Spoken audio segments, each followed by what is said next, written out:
Bien-aimés de Dieu, je vous salue. Que la grâce et la paix débordent sur vous.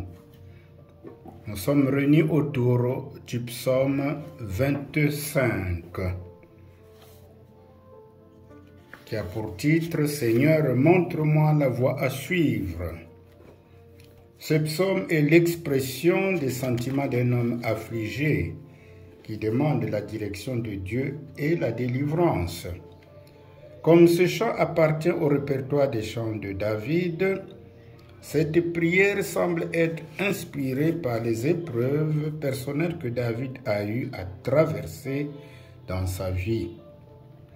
Alors, les grandes paroles de ce psaume sont une demande de direction. Et oui, les 7 premiers versets, le suppléant a conscience qu'il est sans reproche devant ses ennemis qui du reste ne sont pas tendres avec lui et demande d'être justifié. Cependant, devant Dieu, le psalmiste reconnaît sa condition et sa culpabilité. C'est dans ses tourments qu'il désire connaître la direction de Dieu. Il rappelle à Dieu qu'il est un Dieu de grâce et de miséricorde en qui il a confiance et le supplie de ne pas le laisser dans l'opprobre. La deuxième notion de ce psaume, c'est la bonté de Dieu. Les versets 8 à 15.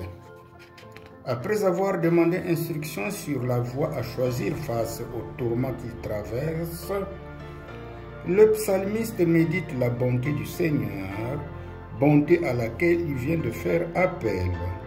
Il reconnaît que celui qui marche en obéissant à Dieu le révère et il lui montre la voie qu'il doit choisir.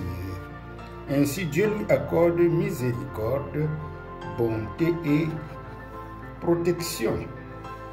Enfin, les versets 16 à 22 nous donnent une prière de délivrance. Eh bien, le suppliant est particulièrement opprimé par ses ennemis qui sont nombreux, mais aussi isolé par ses amis. Son cœur est ainsi submergé d'anxiété. C'est la raison qui le pousse à prier Dieu davantage pour le délivrer, car c'est Dieu qui est le refuge sûr. Finalement, ce psaume nous révèle notre état de faiblesse devant Dieu, vers qui nous avons à recourir dans les moments critiques. En y faisant une lecture attentive, nous constaterons que cette prière est un support appréciable lorsque nous traversons des persécutions parfois inextricables et dont nous avons à rechercher la direction du Saint-Esprit. Soyons donc des fervents adorateurs, non pas seulement en temps de tempête, mais aussi en temps de paix.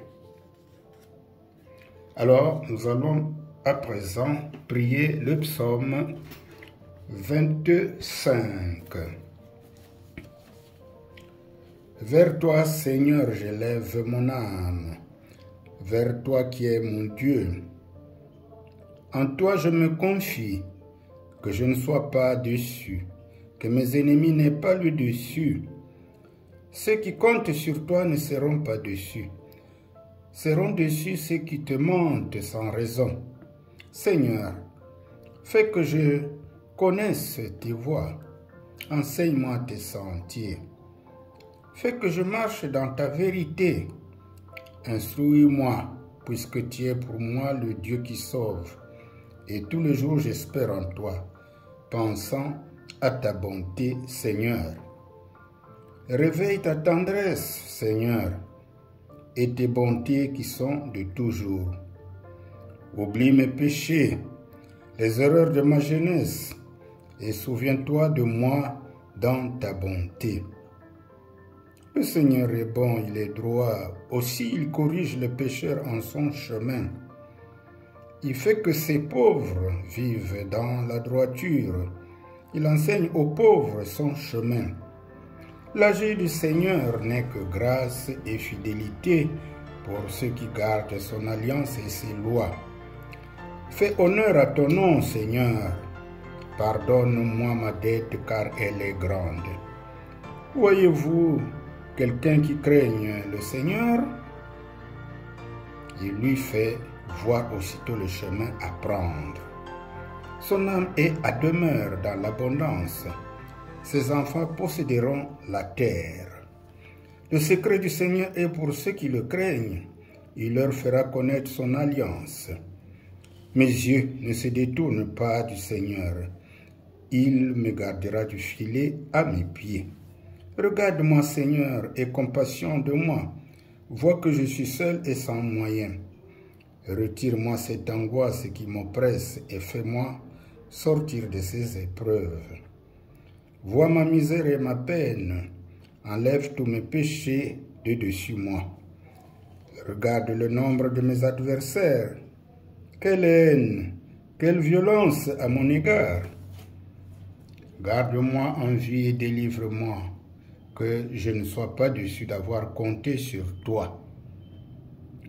Que l'innocence et la droiture soient mes gardes. Oui, je mets en toi mon espérance. Ô Dieu, sauve Israël de toutes ses épreuves. Sauve-moi aujourd'hui de toutes mes épreuves, pour que je sois affermi, que ma foi ne puisse chanceler. Sois béni, sois exalté au plus haut des cieux. Amen.